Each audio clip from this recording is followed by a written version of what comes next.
and visit and you walk through those tombs, and on the walls of those tombs are people that look like you. And you understand that Cairo is in Africa. And it wasn't Cairo. It was changed by the Greeks. It was called Kemet. You will understand who you really are. And when you visit Egypt, there is no way that you can visit Egypt properly guided and come back the same black person.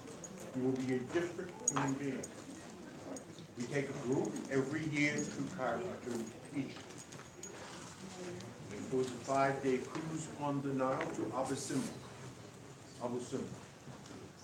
It is a luxury platinum cruise, because that's how black people like to travel. That's right. Luxury platinum. That's right. So if you're interested in knowing more about the Egypt trip, there's some flyers right there. That's my story. Stick it. Well, I think it's too late now. I think the boss is here. And so that saved, we did save some time.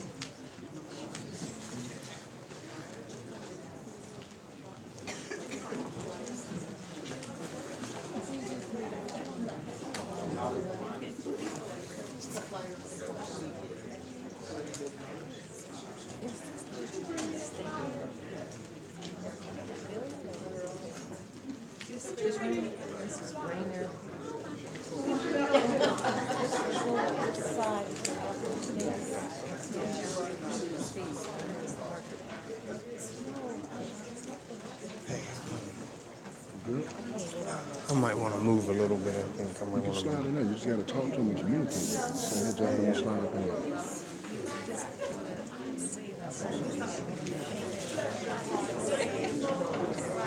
I'll take this and then Yeah. pop it over. Okay.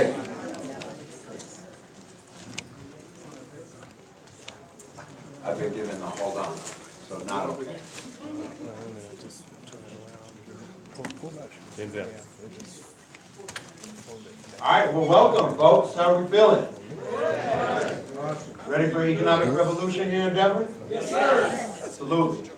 So we actually have, a state budget, and I was having this conversation with Representative Herod, and a state budget of $53 billion, okay, a year, annually. We are in an economic boom that we have not seen for 100 years prior to, and we won't see for another 100. And so we, the way I figured it out, this is not a technical number, okay? But I feel like over the next 10 years, we have access to $50 billion of touchable dollars. They come through contracts in infrastructure, education, health, all kinds of different ways that just in that one arena, we can touch in some way. And we should own part of that because we built this, right? Black folks have built so much inside of our country, and so at this point, we really believe that Denver, one is leading the nation in many ways, and there's some other really phenomenal stuff that's happening around the country, and models that we'll be able to utilize, and we're leading in many ways, and that's the work that was being done this morning. It was being done last night and has been over the past years for us to really start building infrastructure and capacity building that allows us to take advantage of some of those dollars. We have all the intelligence, we have all of the businesses and everything that is necessary. It's really just putting an infrastructure and a system around it, okay? And so we're very excited to be able to start that journey with Dr. Fraser. I'm going to read his bio shortly, and I just want to take some time out to thank our sponsors and those who have made this happen. So CBWPA, and I know some of them are still over across the room, but if there's anybody in here, please show yourselves. Yep, they're all still across finishing up. Diversity Dynamics, Black Business Initiative, where's Dice? Where's she at? There she is, right on. NAACP, where's NAACP at? There we go, there we go. President Young is here. Eastside Unified, who helped provide the space, this beautiful space, and so all of those Eastside Unified connected. The Colorado Black Leadership Caucus. Yeah. So we're here, absolutely.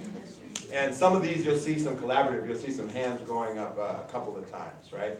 The Greater Denver Interfaith Alliance, and Brother Jeff's. Say it loud. There it is. And one that we're actually really excited about, and where it is not open yet, but it's opening, right? And we're working on it, which is Diverge Central, which gives us a platform with calendars, with business rating systems, business directory systems. And we know that a lot of that stuff exists, but we've kind of built a landscape for online real estate for the things that do exist to be able to be found in one place. So we're really very excited about that project that will be popping up, and we'll follow up with those, with all of us that are here, as well as the larger community around that as we're opening it. So with that being said, we got Dr. Fraser in the house. Yeah. And so I just want to introduce him by reading his bio, because 73 years of experience, he fit it on a one-page of paper, yeah. All right. So, Dr. Fraser is chairman and CEO of FraserNet, Inc., a company he founded over 30 years ago. To lead a global networking and economic development movement for people of African descent. Born in Brooklyn, New York, he was an orphan and foster child for 15 years. He spent 20 years in leadership positions with Procter & Gamble, United Way, and Ford Motor Company before starting his own business, FraserNet, Inc., in 1987. He has written 6 best-selling books, to include Success Runs in Our Race, which changed my life. Yes. Click, which helps us network like crazy.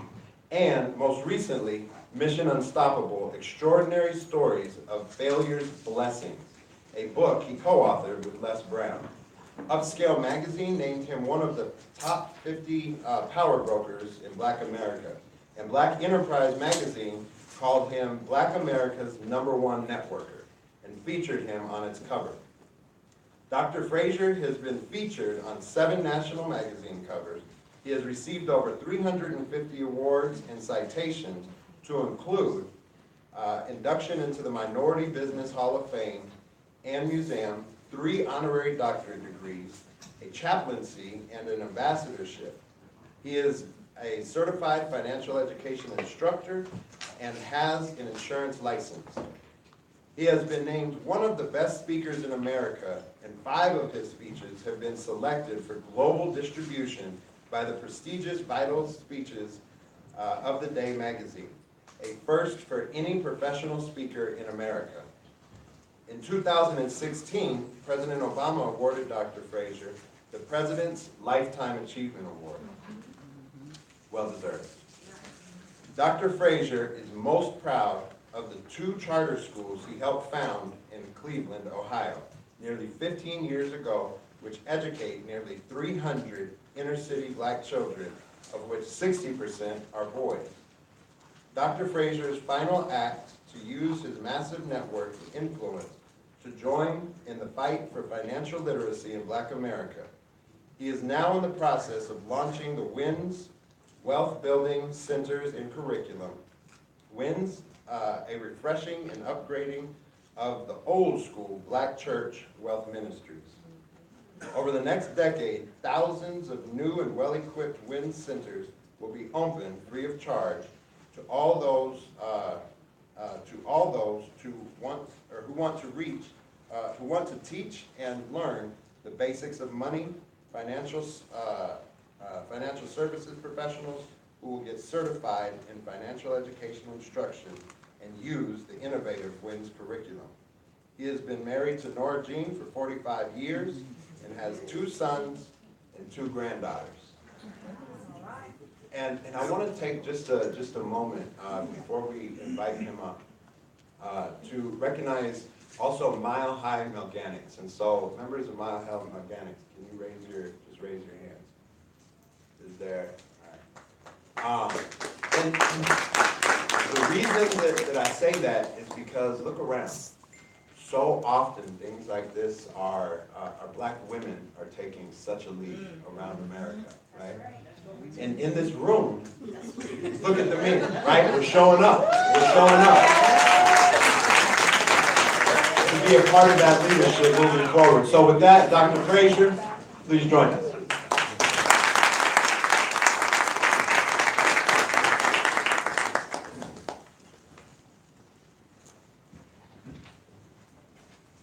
The sexiest thing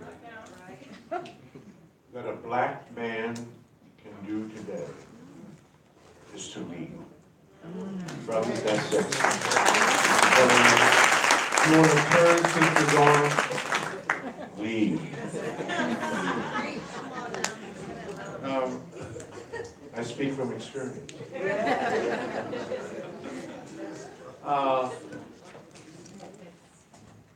Yes, I am black.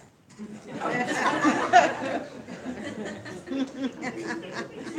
those of you who were not entirely sure, that is the beauty of our culture and race. We come in all shapes and sizes and skin tones and hair textures, lots of options. Out there, brothers and sisters, no need to stray.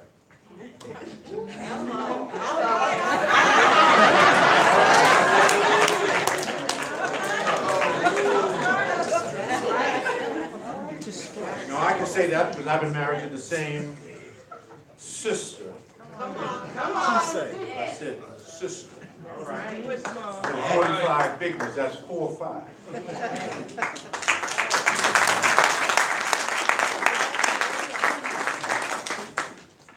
People ask me all the time, Dr. Fraser, what is the secret to staying married to the same sister for 45 years? And it's a one-word secret, amnesia.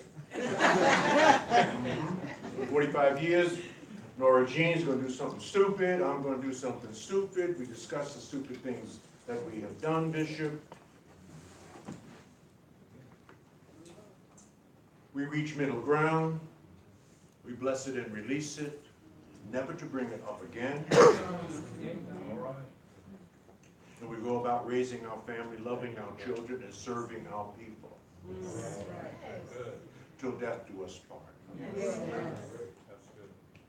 That is the key to success in the black community. A strong black family.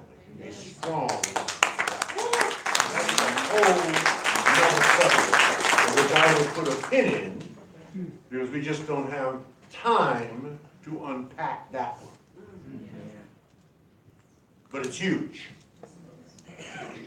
Now, all that needed to be said today has already been said. I got here at 8 o'clock this morning. I sat patiently and listened to 60, 70 brothers and sisters speak with brilliance, with intelligence, with calm, and collaboration. It was just a beautiful thing to see. And they covered everything that you could possibly want to cover. So, A, I applaud you for that. Benzel. I know you often call yourself Denzel. Everybody else wants to. But you are the bomb.com.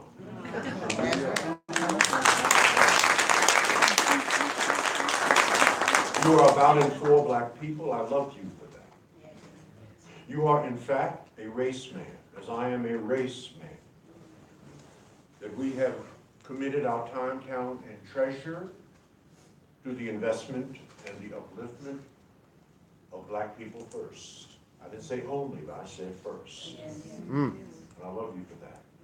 So let me say this to you from my heart. If I could not be me, I would want to be you. You're a bad brother. I appreciate you and the people that you coalesced around a powerful vision for the future of black folk in Denver. Now, you are going to have obstacles.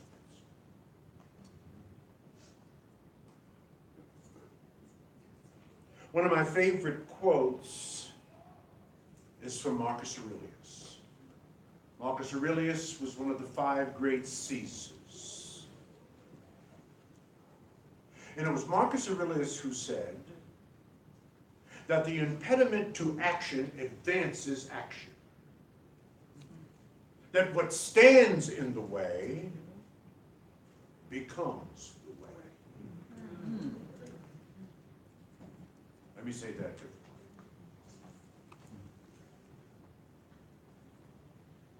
Where there is no obstacle, there is no way.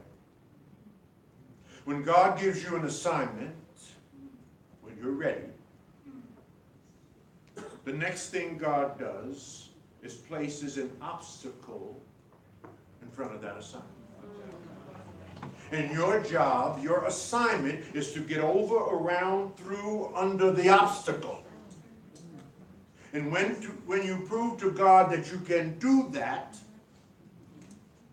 God checks off a box, gives you an attaboy or an attagirl, and then you get a new assignment. And as soon as he gives you a new assignment, an obstacle is put in your way. And your job at that moment in time is to find a way over, around, and through the obstacle. And for 400 years, Africans in America have found a way over, around, and through the obstacle.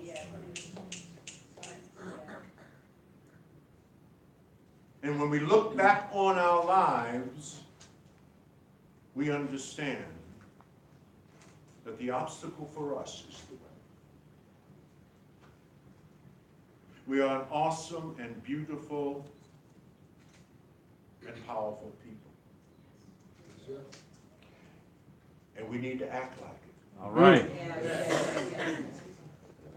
And maybe the best thing that has happened to us, because God works in mysterious ways, maybe the best thing that has happened to black people is Donald Trump.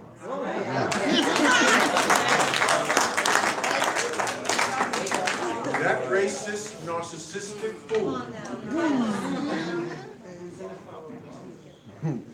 has demonstrated to us what he thinks of us. Wow.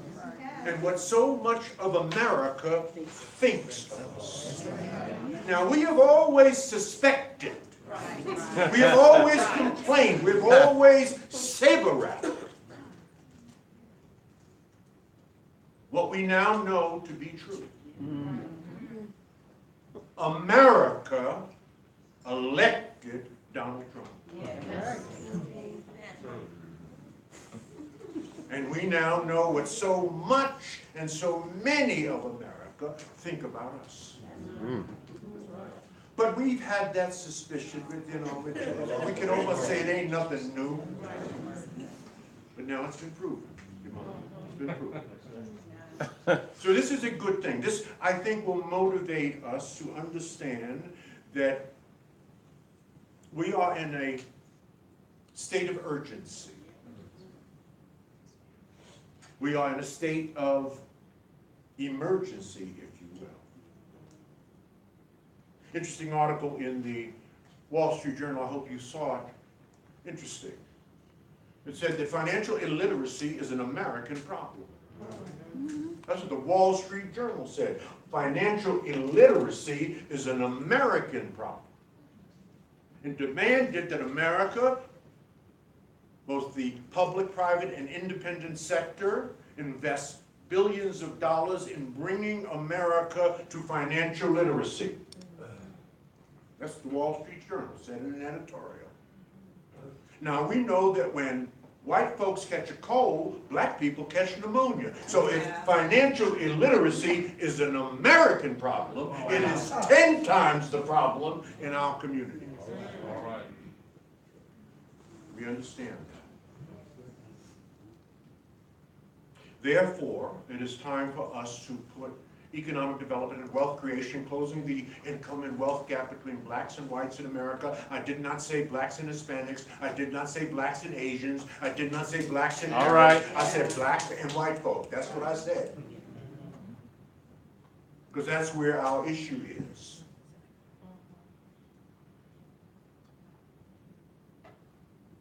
It is time for us to close that gap. It is time for us to put economic development on the front burner.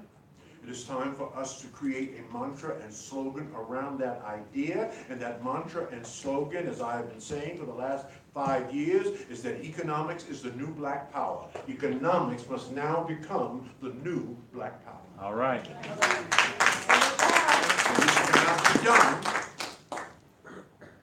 without the cooperation, the investment, and the engagement of the most important, the most trusted institution in our culture, and that is the black church. They must touch it. And so we must devise a system that allows us morally and spiritually to fulfill Proverbs 13:22, that a good man leaves an inheritance to his children's children. That is what the Bible says. Interesting article on the front page of USA Today. Thank God it was below the fold, but it was on the front page. And here's in essence what the article said. It said that if nothing changes among African Americans, no, let me back up. That was another article. This one said that African American baby boomers will be the first generation of Africans in America to raise another generation of Africans in America that will not do better than them. So in the 400-year history of our people in this country, we are the only generation to raise another generation that will be worse off. We need our asses kicked. Our forefathers must be rolling over in their graves. All right. You can count me out of that statistic. I will not participate, and you must not participate in that statistic. Understand that everything we do for our children, just as everything our parents did, they did for us. We cannot allow this to happen. Not on our watch.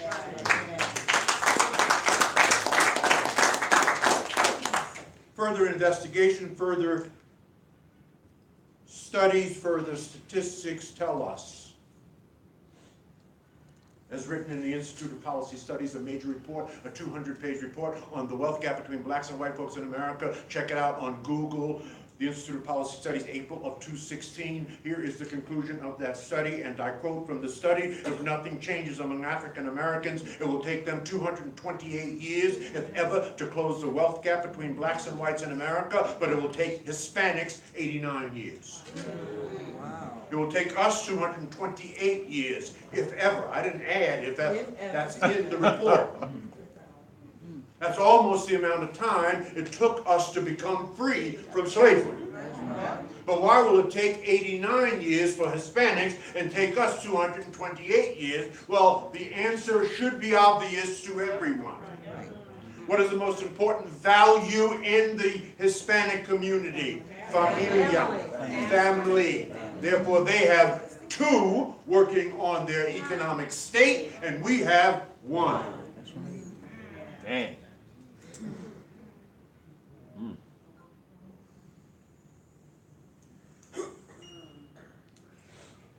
Cover story, Fortune magazine, September of last year.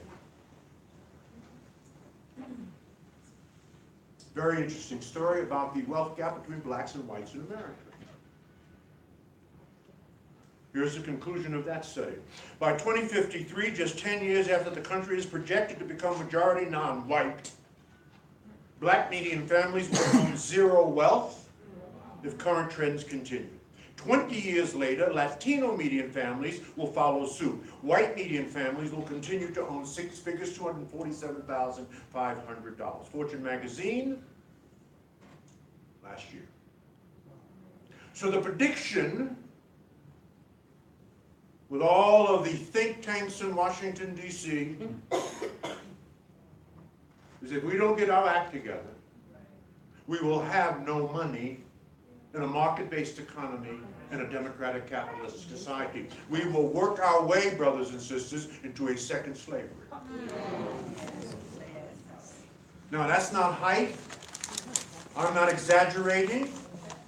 The shots have been fired. The flares have been fired. So we can either listen and do something, or we can continue to party.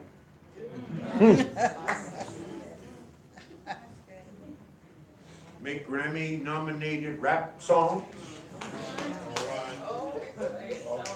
Buy our red bottoms. Gucci's and Ferragamos and wear all this stuff. Well, let's just see if white folks are right. Now that brings me to a crossroads that we have to engage in 1965.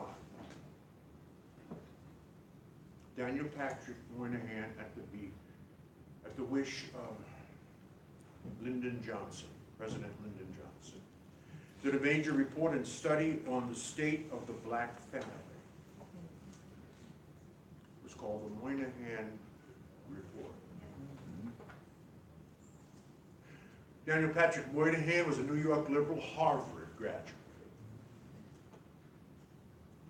Did his work, published the report, and basically the report said the following. What he noticed through statistical gathering is that the out-of-wedlock birth rate among black families was 5 times that of white families in 1963, 4, and ultimately published 5. Out-of-wedlock births were at about 25% then, and in the white community, it was about 5%. We were 5 times higher. And Daniel Patrick Moynihan basically said in his own, northeasterner way, their brothers and sisters, this is what the statistics are, but the federal government cannot legislate your screwing. That's on you. We can't tell you when and who to screw. But here's what's happening as a result of what you're doing. Your rates are 5 times higher than our rates. And if that trend continues and you do nothing about it and you ignore it, within 20 to 40 years, your out-of-wedlock birth rate will get to the 60s and 70% that will affect and effect the black family structure and ultimately lead you into poverty. Oh, the report was published and we were pissed. Racist Daniel Patrick Moynihan. And we did nothing. And what happened? Exactly what they reported. So, we don't have to listen to the statistics. We can just continue doing what we're doing. That's if you want to do that. I have chosen not to do that. Because although the prediction is that by 2053 this will occur to us, if you read the national coverage of the front page story in December of last year in the Boston Globe about black people and their money in Boston, it made national news. It's all on the national news, Bishop. Yeah. Boston, one of the wealthiest cities in America. A home of America's most elite education, Harvard, MIT, Boston College, Bryn Mawr, Sarah Lawrence, Boston University.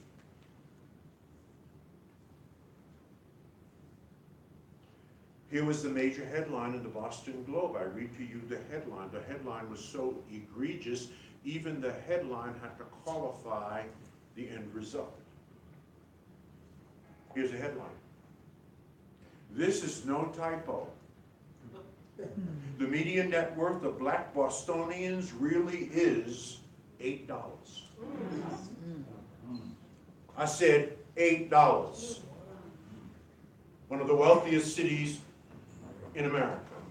Black Bostonians are worth $8. Now, I thought the prediction in Fortune magazine is that we would be broke by 2053. Well, black Bostonians are about 20 years ahead of time.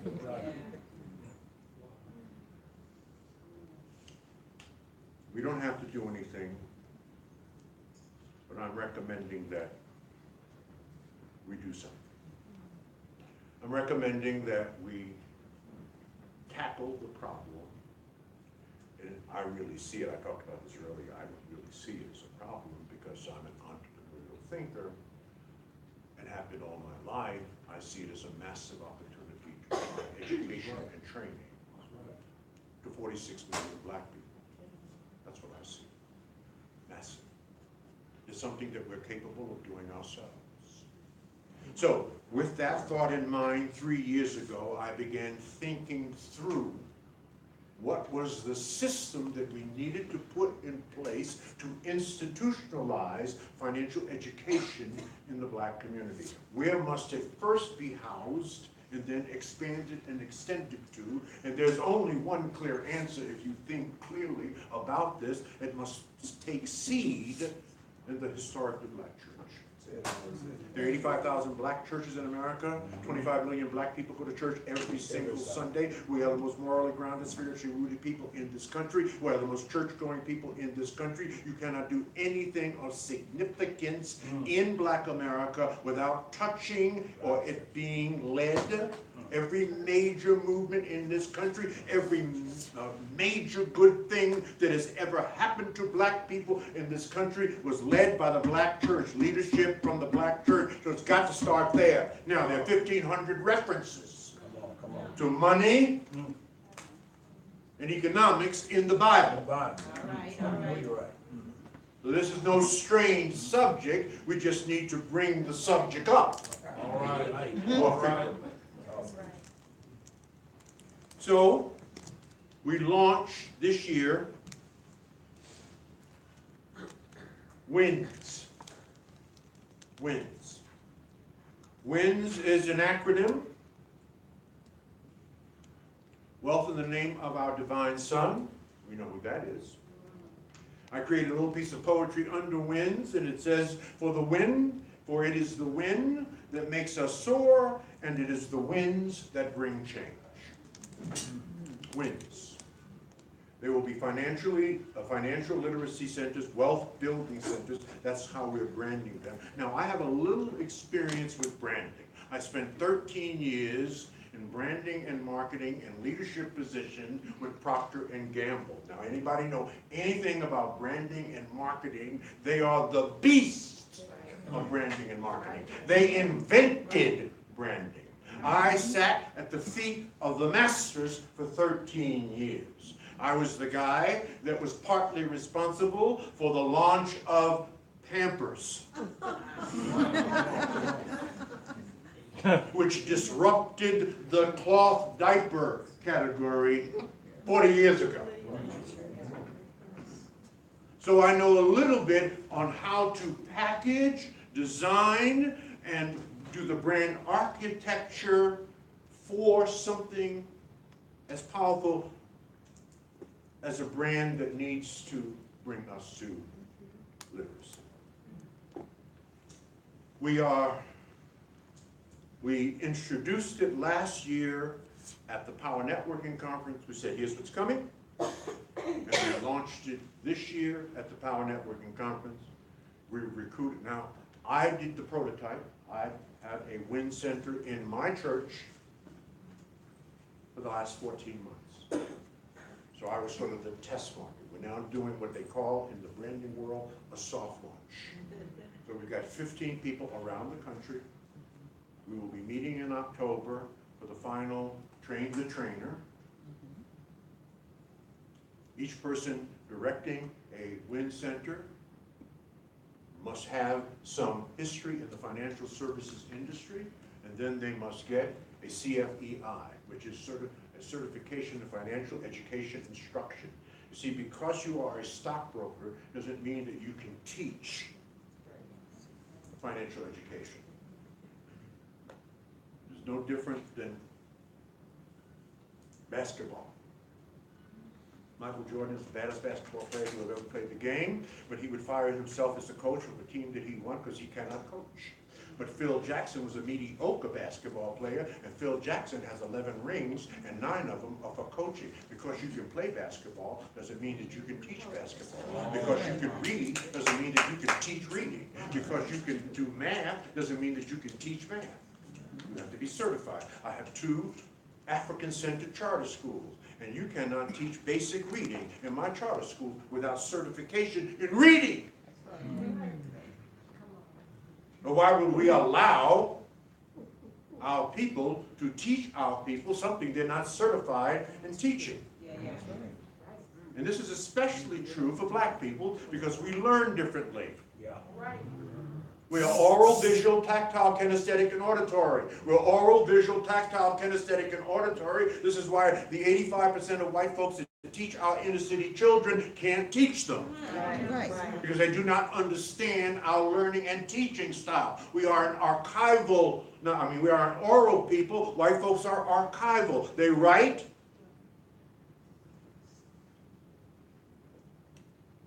and they read. Let me say that differently. They write and they read that this world is still being run by books that were written 500 years ago. Don't you ever forget that. They take out of their brain, put it on paper, and publish it. Now, more of us are writing books than ever before. So we're moving in that direction. We've got to write it down because that's, in order to systemize something, you must be able to articulate it, put it in writing, and to make sure that there's a permanent record of it. That's what it is. So there's nothing wrong with the oral tradition. It's a beautiful tradition. We see it every Sunday in the black church. We are probably the best speakers in the world because we come from an oral tradition. President Barack Obama, I remember when he first got glad, a good white friend, he said to me, man, President Obama can really speak, Dr. Fraser. I said, and he said, no, he's a great speaker, isn't he? I said, he's all right. I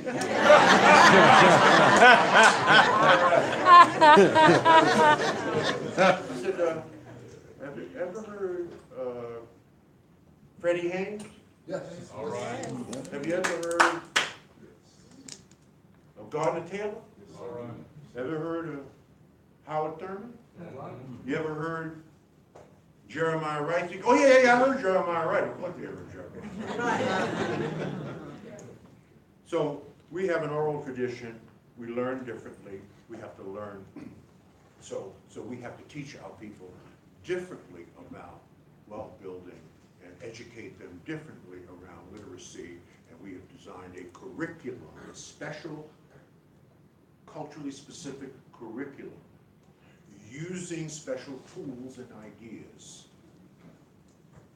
to educate our people about money, to pull them away from the most important addiction that we have. One of the most important addiction, I say important, I don't really mean that. One of the worst, let me say that another way. We have a very bad ass habit. Now, I've been black for 73 years, and we have a bad ass habit. And this habit is the worst in us than anybody else. And you know what that habit is? Our habit or addiction to instant gratification versus delayed gratification. There's lots of socio-psychological reasons for it. I don't want to get into it, right? I can take up too much time telling you why, that we need to feel good right now. course, for 350 years, right? For 350 years, we really couldn't party, right? For the last 50 years, maybe we could say, if we want to look at this metaphorically, we were just partying, we were just celebrating our fight for freedom. Basically, we are really just 2 generations out of oppression. I mean, the civil rights laws were enacted in 1965, the Voting Rights Act in 1967. We're just 2 generations out of oppression. Right?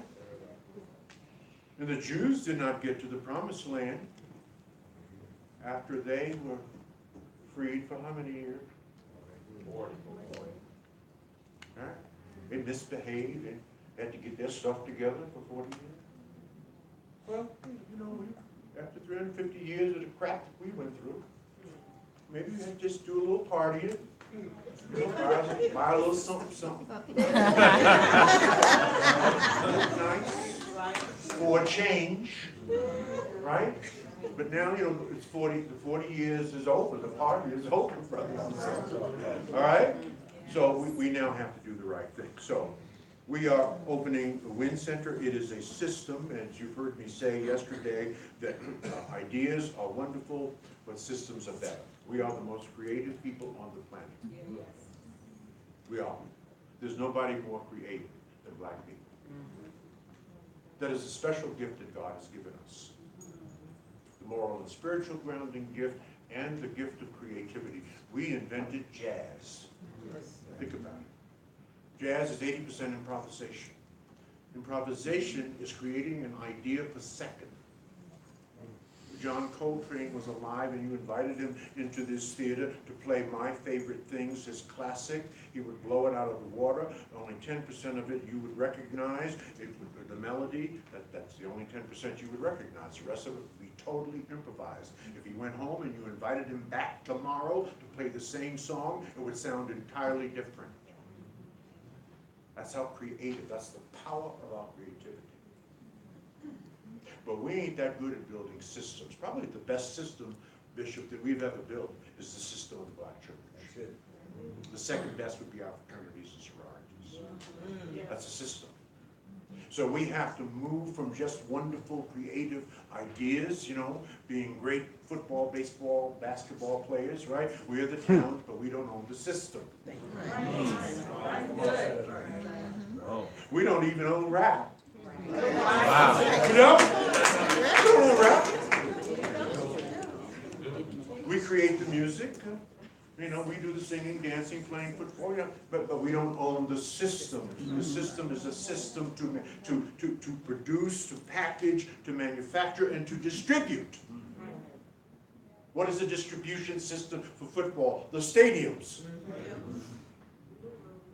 The media. So that's a different kind of thinking. And this is the kind of thinking that we must engage our people in the 21st century.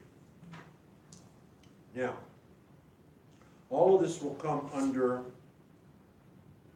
what we're going to be introducing, or launching, I should say, because we introduced it this year. Fraser Nation. Now, for 31 years, we have been Fraser Net. It is not an ego trip. There's only one reason we used Fraser.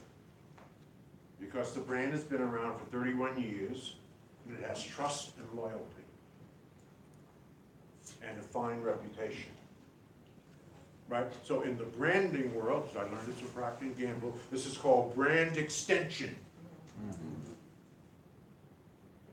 There was Ivory soap, and then we made Ivory liquid. And then we made Ivory flakes.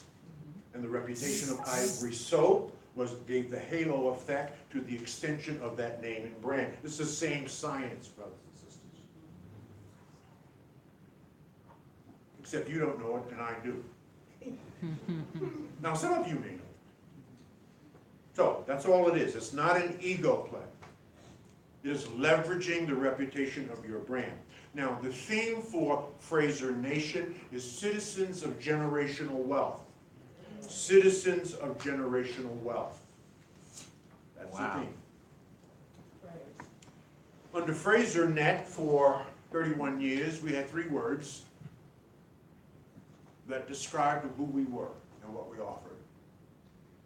At Fraser Net, connect, grow, and prosper. That was our unique selling proposition. That was our value-added benefit, is we enabled you to connect with each other, and through connections you would grow, and through growing you would prosper. That's 31 years. We're now morphing into something a little bit different, a little bit better, I think. And we will have 3 terms, not 3 words, that will define and describe Fraser Nation. And those terms will be demonstrated excellence. That's one term. That's the first term. Demonstrated excellence. I did not say excellence. Everybody says excellence. Everybody bandies that word. No, no, no, no, no. Not black people. We're taking that to another level.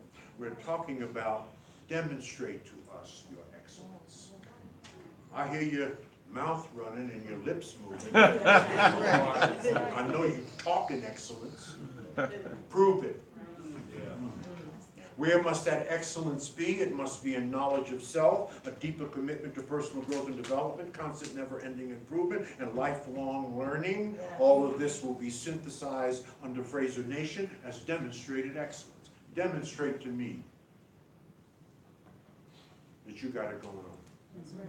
When you demonstrate to us that you have it going on, you can become a citizen of our nation. So our nation is not for everybody, just as America's not for everybody. All right. At least certainly according to Donald Trump. You try to get in our nation and bringing your babies up in here, and you ain't about nothing. All right. We may take your babies, right, and excommunicate you from our nation. We'll figure out how to get you your babies back later. Okay. I went off on that. So demonstrated excellence is the first term. The second term is equity and investment. Equity and investment. Forbes magazine comes out with a special edition once a year called the Forbes 400. It's the 400 richest people in the entire world. Do you know how 398 of those 400 richest people in the entire world made their wealth? Private equity. Private equity. There's an exception to that rule, and that's Warren Buffett, who made his money through public equity, buying 5, 10, 15 million shares of McDonald's or Nike. And Warren Buffett understood a long time ago that it's much more important to buy Nike stock than to buy a pair of $200 Nike sneakers. Warren Buffett doesn't wear Nike. So he knows you buy them. You buy them. Warren Buffett understood it's more important to buy McDonald's stock than to eat a Big Mac. Equity and investment. Equity and investment.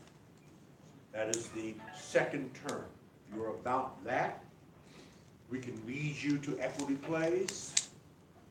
We have friends who are starting and building businesses, and let me just dimensionalize that for you. Had Mark Zuckerberg been your friend 25 years ago, and he was working in his room at Harvard trying to get Facebook started, and asked you to loan him $5,000 or $10,000, that'd be worth about $25 million. That's private equity. This is before the IPO. You understand what private equity is? It is before the IPO. Right?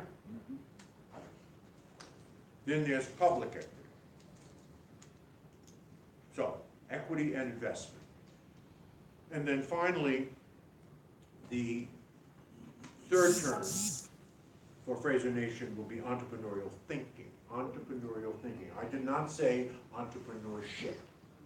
We must work on the minds of black people. What is entrepreneurial thinking? Entrepreneurial thinking is taking responsibility, taking ownership, and mitigating the risks to all things that you do in life. And that mindset may lead you someday to a business. And we know that there's some Negroes that should not be within 100 yards of owning a business. I don't know how long you've been black, but I've been black for 72 years. We got some Negroes out there doing business. And there's a difference between a businessman and a businessman. And what we're trying to do with Fraser Nation is put the business people out of business.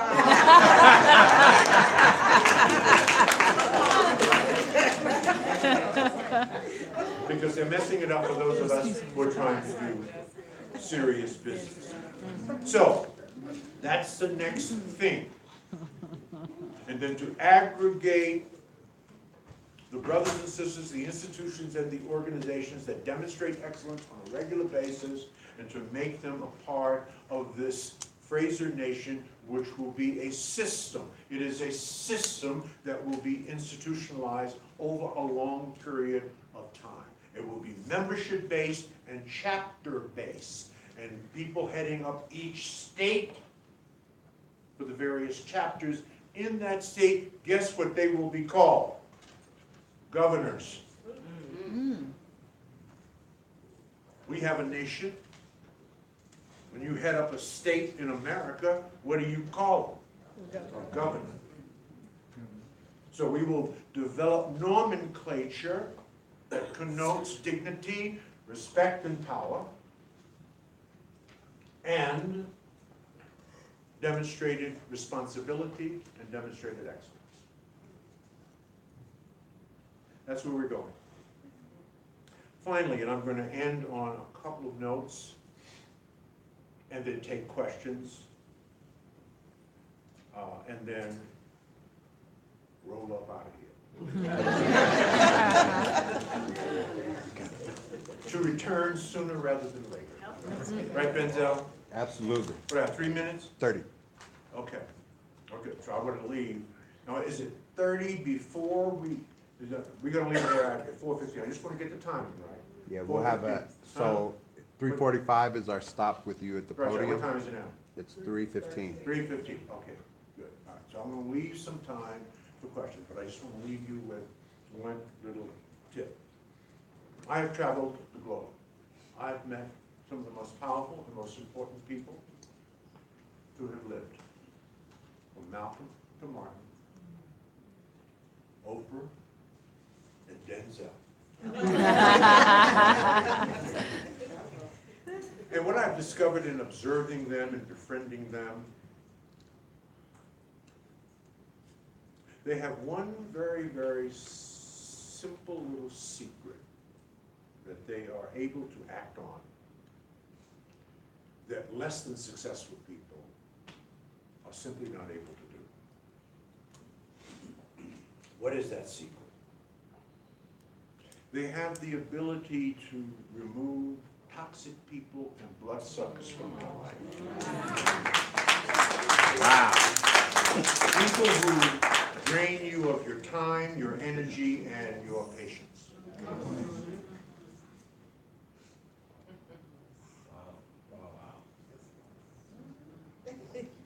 Now, this is very easy to say, this is very difficult to do. You know why? Because most of these people are your family and friends. Amen.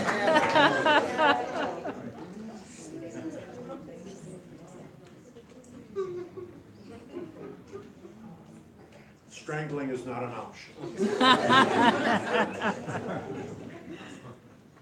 This is why I believe that friends are critically important, because it's God's way of apologizing for your relatives.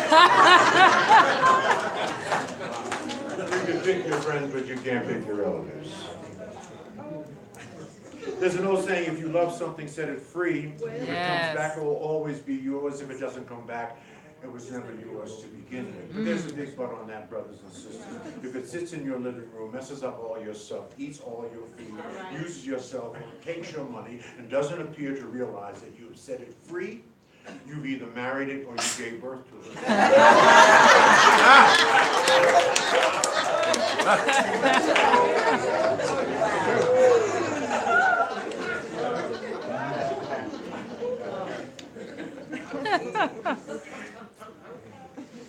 You must be able to remove toxic people and bloodsuckers from your life. Introduce me to your 5 closest friends, and I will tell you who you are. As they know and as they go, you go.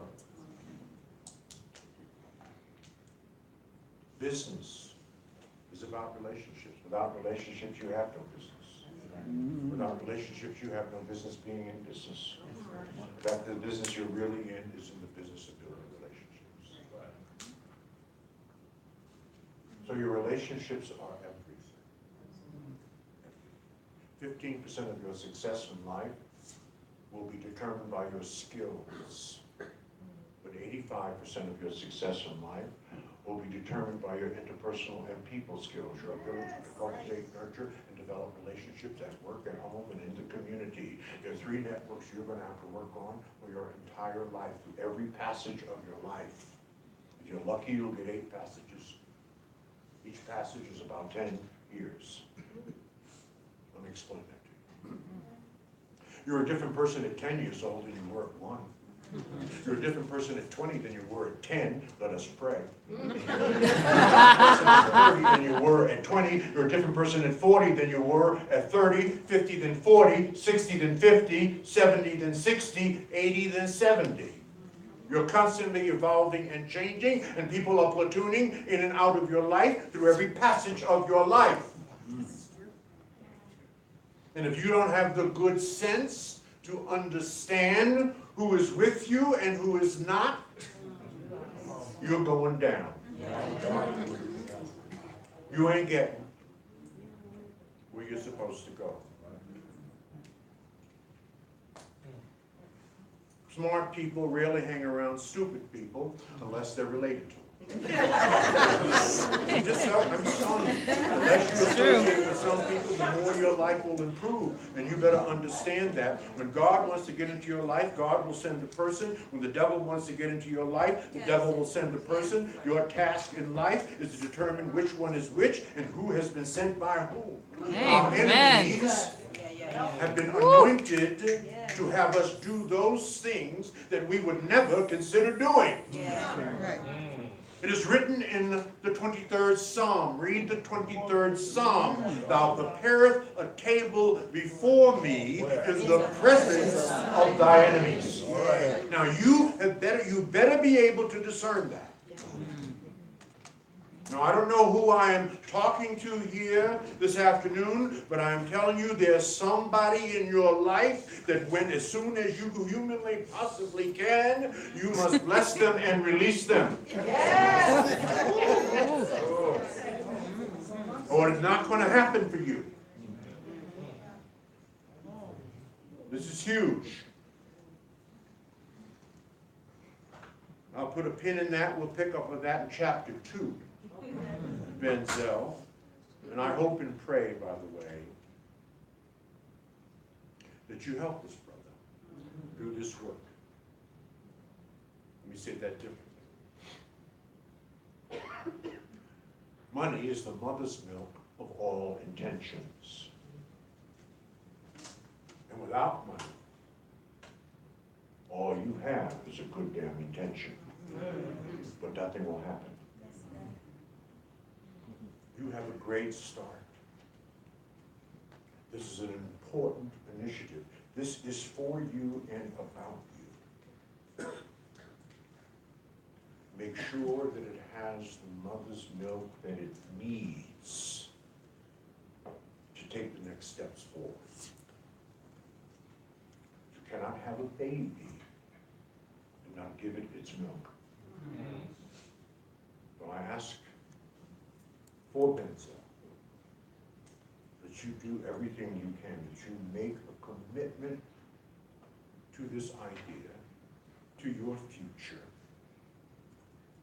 And you do it by putting your money where your mouth is. It's worth it. And it cannot be done without it. I love you for the work that you and Keith and your crew and your team and the folks that supported this. This is, we ain't doing this, what in the hell are we doing? So God bless you.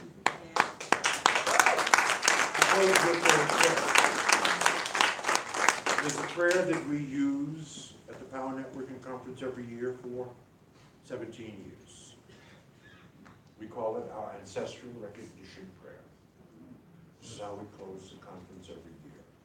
I want you to do me a personal favor and take the hand of the person on the left and the person on the right.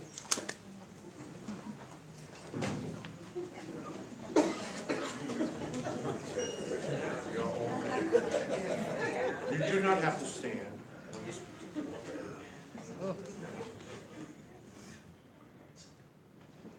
May we always remember those who have gone before us. May we be inspired by their vision and their valor. May their lives continually remind us that service is more important than success, that people are more important than possessions, that principle is more important than power. May whatever we do be molded and shaped by honesty, excellence, and commitment. May our children and our children's children carry forth with pride the nobility of the histories that are represented here and the various traditions that are represented in this room. To the Creator of all of us, by whatever name we may refer to that Creator, we dedicate our lives to make our world better and more beautiful. Can I get an amen? Amen. I want you to repeat after me with enthusiasm. I want you to say, success lives in Denver. Say that. Success lives in Denver. Because success lives where I live. Because success lives where I live. We must be willing to share our success. We must be willing to share our success. And to help others succeed. And to help others succeed. Each one must reach one. And teach one. And teach one. Can I get an amen? Amen.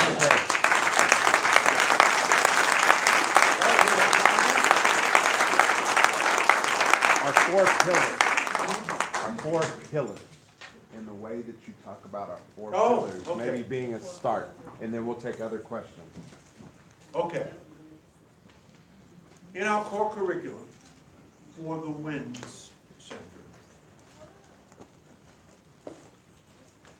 the essence of that curriculum covers what we call the four pillars for the intergenerational transfer of wealth. 4 pillars for the intergenerational transfer of wealth. What are those pillars? That's a good question. 1, the proper management of accumulated wealth. The proper management of accumulated wealth.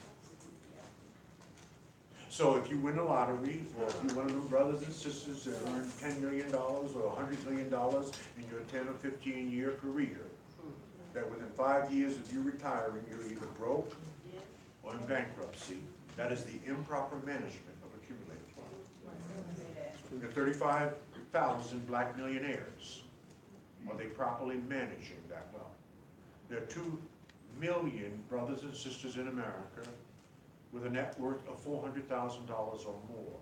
Most of that is tied up in what? Their home. Are you properly managing that wealth? That's the first pillar for the intergenerational transfer of wealth, the proper management of accumulated wealth. The second is real estate.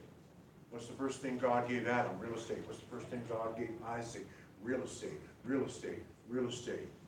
We have the fewest number of homes per capita of any culture group in this country, and we came over here on the Mayflower. Real estate, whether it is residential real estate or commercial real estate. They ain't making it anymore. Real estate, and we're giving it up for pennies on a dollar. We'll put a pin in that, we'll cover that more comprehensively the next time. The third is business development, driven by entrepreneurial thinking. That we, by the end of the 21st century, must create work and jobs for our people. We must be the #1 employer of our own people. Jews are the #1 employer of Jews. Asians are the #1 employer of Asians. Arabs are the #1 employer of Arabs. East Indians are the #1 employer of East Indians.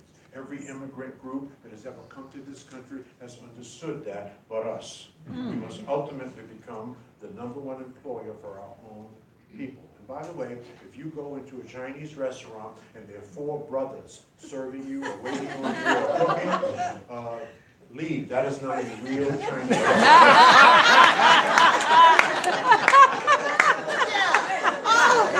Chinese people do not Oh, employ my goodness. they sell to them. They Oh, employ man. their own people, and you can't hate on them for that.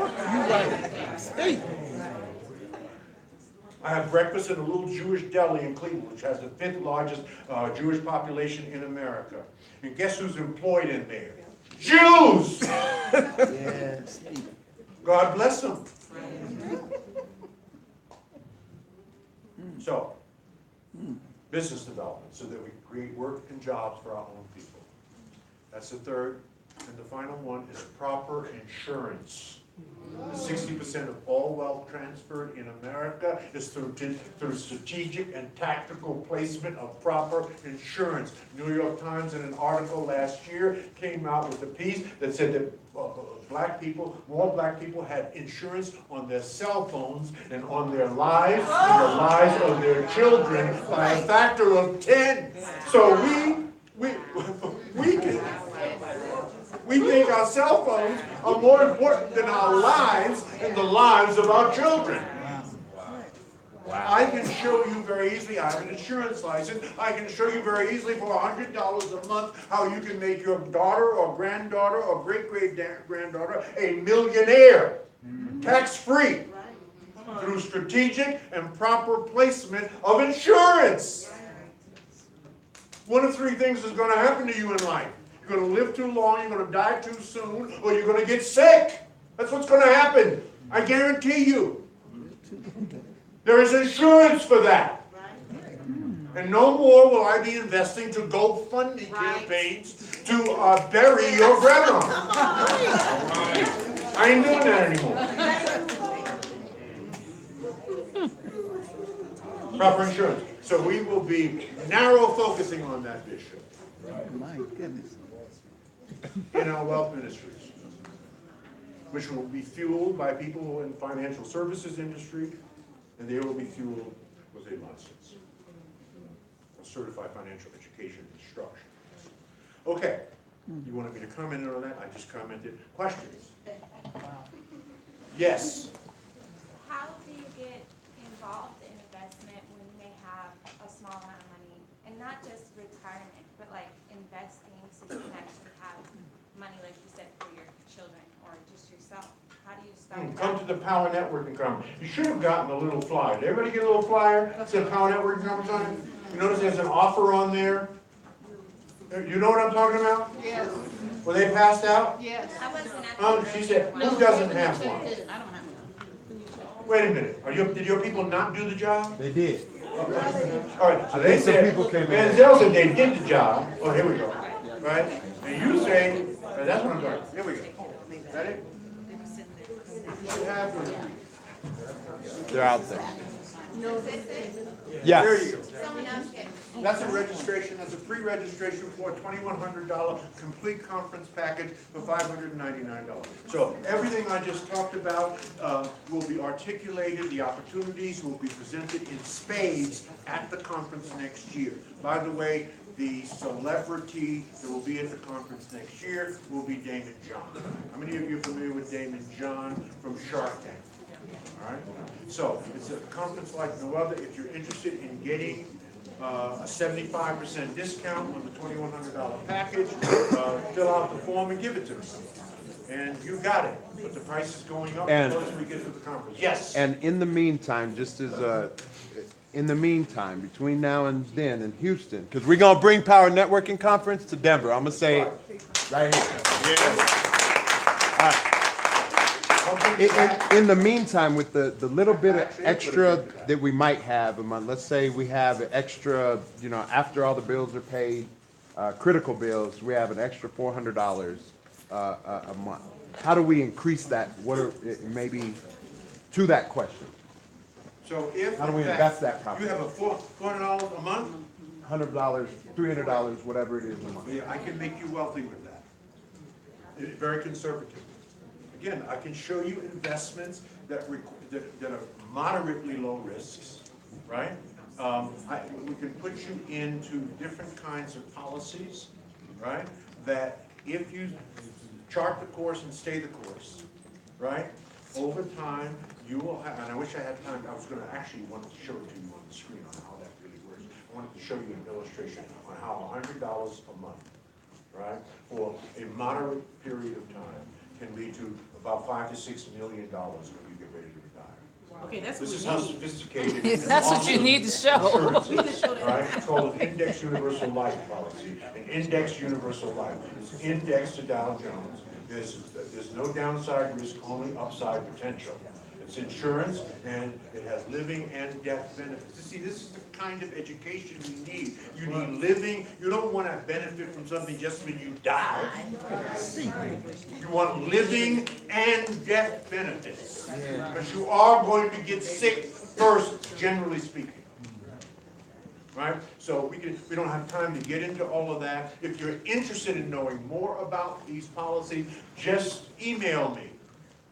And I'll send you information about it, and I'll even talk to you about it, right? I have expertise in it. Because proper insurance was so important, I identified that as to me, as the umbrella. Because everything we have of value is insured. Right. Except for our lives. Right. And the lives of our children. So we set a goal in Fraser Nation of 1 million $1 babies. We want to convince 1 million black people to make sure that either a child or a grandchild is a millionaire by the time they retire. That's $1 million dollar babies, right? Once we do that, we have 6 minutes. Once we do that, that means that our generation will have successfully transferred $1 trillion of wealth. Just do the math. 1 million $1 babies is $1 trillion of the intergenerational transfer of wealth, Iman. That will be the largest transfer of wealth from a single black African generation in the history of our people in this country. What's your email? Yes. So, if you're interested in understanding how to do that for next to nothing, Yes. you spill more cocktails at the club in a month than what you could pay for a proper strategic and tactical insurance policy. Just email me at gfraser, that's G Fraser, F-R-A-S as in Sam, E-R, at frasernet.com, and just say I'm interested in the IUL, that's the Index Universal Life, and I'll send you information about it. I'll talk to you about it. I did it for both of my grandchildren. And I'm going to pay for the policy for as long as I'm alive. Then I put into a trust the rest of the payments so that when I'm not here, my son does not have to worry about paying for it. It'll come out of the trust. And my granddaughters are going to remember me. So let me ask you a question. Do you remember who your great-great-great-great-great-great-great-great-grandfather was, or even your great-great-great-grandfather? Well, your grandfather. Huh? Yeah. You remember who your grandfather was. Now, you probably don't, but had he left you $2-3 million, you really know you have a bronze plaque on your house. My granddaddy left me $2.5 million. You know who he was. We don't know who our grandparents are. But they ain't left us nothing because they didn't have anything. I'm not hating. I'm just saying that was then. This is now. There's no excuse. Yes, question. Yes, sir, and then you, sir. Okay, and then you. Yeah, you got 3 more questions. And I'll have to cut my answer short. Yes. My question is, you said that Jewish people hire Jewish people and Italians hire Italians. Why? What are they doing to get over this fight and infighting? You know, you go to a Chinese store and everybody's Chinese, they hire everybody. Why can't we do that in the black community? You can figure out something as to why we can't do the same thing without picking each other up, you know? Because we don't have the level of consciousness and self-love yet. You see, when I look in the mirror, if I do not love me, there's no way that I could love you, Bishop. You see? And that's called low race esteem. That is driven by low self-esteem. esteem. And we have low race esteem. Asians do not. Asians love Asians. Jews love Jews. We have low. Now, we have been taught this. This has been deep into us for 14 generations. So we are suffering. We have an illness. That's why we have to work on the mind first. That's why I said we don't have to work on entrepreneurship. We have to work on entrepreneurial thinking. First, that will lead to entrepreneurs. See, you don't have to preach that gospel to Jews. In fact, you don't have to preach it, by the way, to Jamaicans. In fact, Jamaicans, if you know anything about the Caribbean, Jamaicans are called the Black Jews. That's what they're called. Why? Because they're focused on education and money. Education and money. End of sentence. Next question. This brother was next. Here, then there. Those are $15, right? Yeah. I'm gonna put them back here. I was just wondering, Dr. Fraser, to become a part of the Fraser Nation as a business, are there any qualifications? Oh yeah, there'll be qualifications. It has to be. You cannot make it free for black folk. And we must move them away from this entitlement mentality. Right. Are those qualifications out yet? There'll be, the membership, it will be fee-based, but it'll be very honest. And there'll be qualifications. You're going to have, what did I say, one of the, demonstrate your excellence. Don't just talk it, you've got to demonstrate. So you'll fill out, when you fill out the membership form, there'll be a question like, help us understand how you have demonstrated excellence in the last 1 year or 2 years. We're working on all that. Okay. Yes. You had a question, dear? Yes. Yes, there were two people ahead of me. I'll be brief. I wanted to ask you about your thoughts on economic power as it relates to the African diaspora. Just in the Congo alone, $9 million is being sent annually back home to take care of their families, etc. There are an enormous amount of natural resources in Africa. We have helped many of their leaders get through our protests, through our, our work in the civil rights movement to progress. Yet we don't have any representation over there in terms of economics. So what are your thoughts on that and how we can bridge that gap? You're exactly right.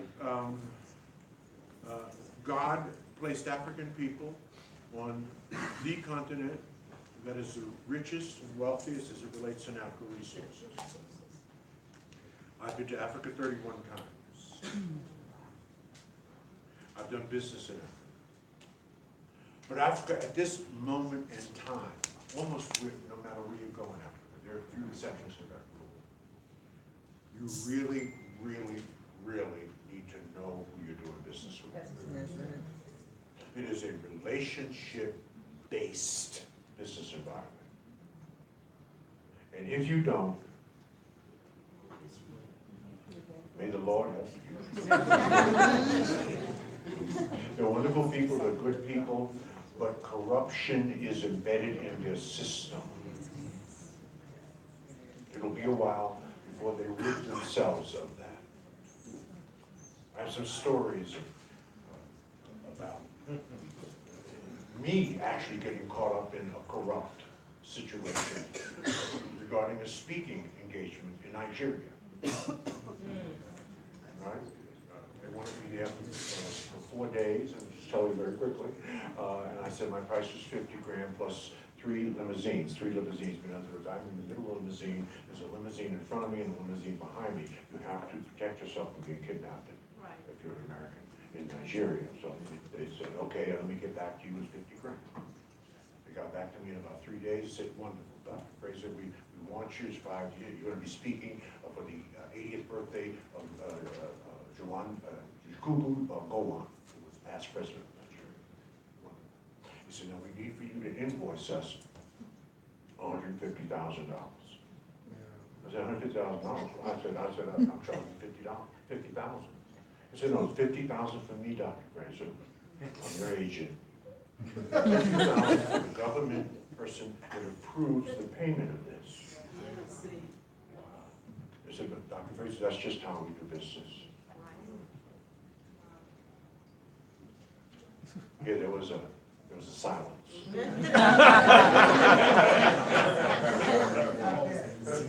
We'll pick up on that story next time. One final question? Yes, sir. In the Forbes article about us being broke by 2050, 2053. 2053, sir, thank you. One of the things that they cited as the reason for that is that the people who have wealth, generally the white class, are accumulating wealth residually faster than the economy itself is expanding. That's right. You read the article. Huh? You read, I thought you looked intelligent. You're right, that's exactly right. So do you think that we can, well, getting our act together, accumulate our black wealth faster than they're accumulating residual wealth due to the market forces? That's just real, being honest with you. No, sir, not yet. We have some work to do.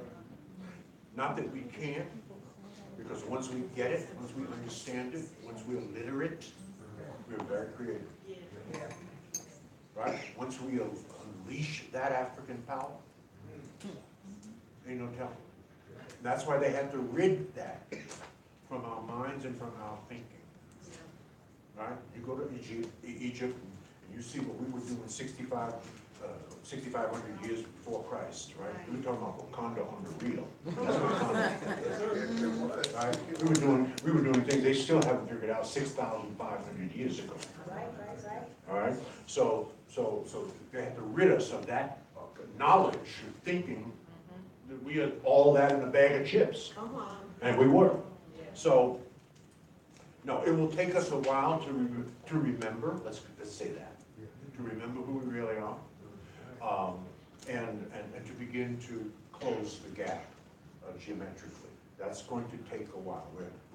We're away from that, far away from that at this moment in time. But the potential is there, for sure.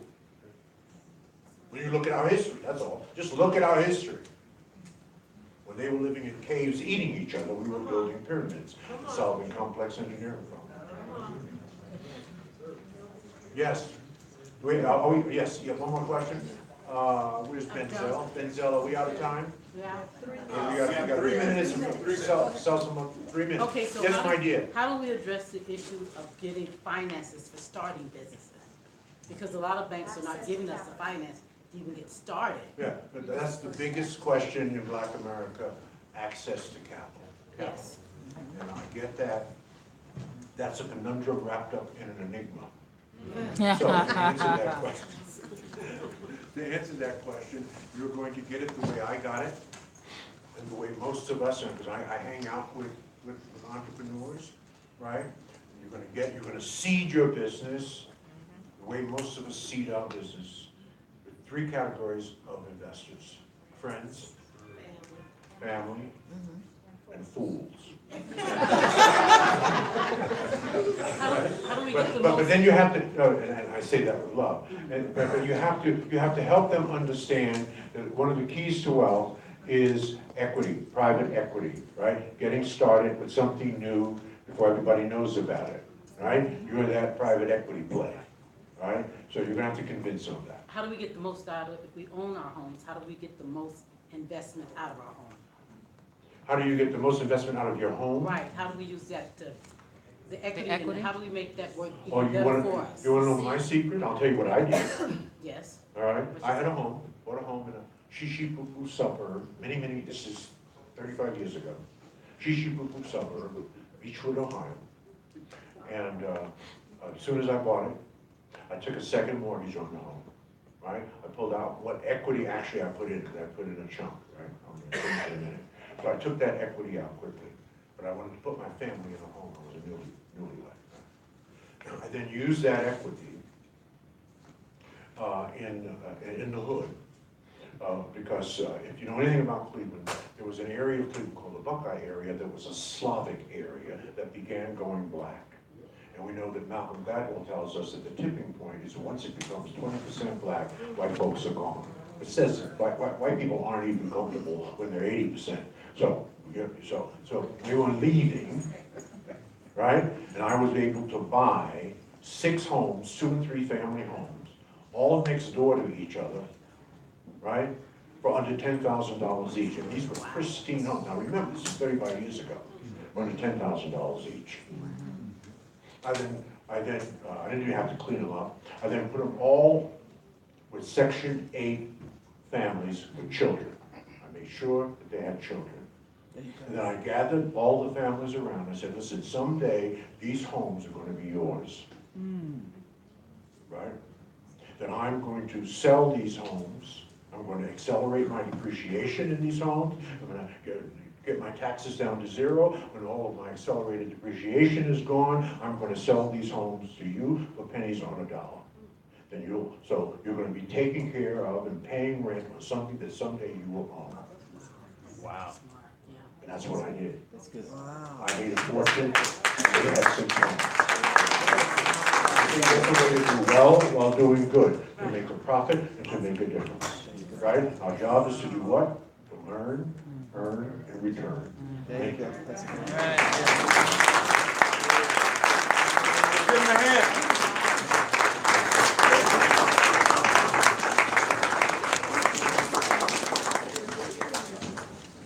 So, how was it? And hold on, we're not leaving yet. We're certainly not leaving yet. A couple of things, okay? One, thank you, Dr. Fraser, so much. Truly appreciate you being here. 2 is CBWPA was not in the room when we gave the first appreciation, and they are here now. And so we definitely just want to, Halisi, thank you for the tireless work.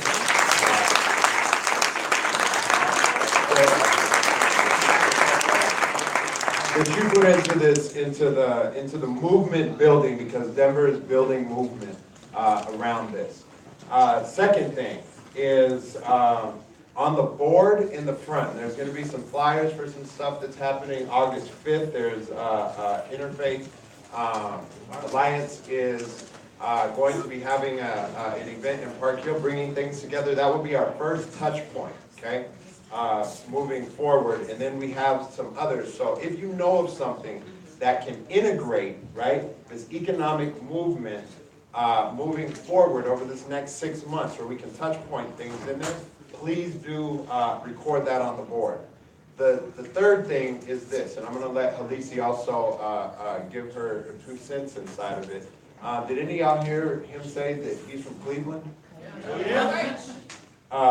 He's not all the way paid for yet, folks, right? And I don't want him sending anybody to come and see me from Cleveland, you know? Anyhow, and even if it's, you know, maybe other people that you know, there is a donation bucket that will be in the front. If this was of value to you, Dr. Fraser, and having him come back and be a part of and utilize his network, his expertise, all of that stuff. If we're going to get the Power Networking Conference here, it's called the 5th most important conference for entrepreneurs in the world, right? It's recorded that way. We want it here, okay? So all of those things will feed into that. There's also the Eventbrite link that got you all here. And certainly there's an opportunity there. And at least I don't know if you want to come around that. So Dr. Fraser is selling and signing books in the back, so don't forget that. Selling and signing books in the back. Yes. For all of those folks who were at the Black Utopia visioning session, how was it? Amazing. Okay, so don't forget to post that on Facebook, hashtag Black Utopia. I'm making the second ask to donate. We talked about that today, that we have to support each other, that we have to support the causes that support us. So let's make sure that we donate. The bucket is up there. Who do we write the check out to, Denzel? Diversity Dynamics. Diversity Dynamics.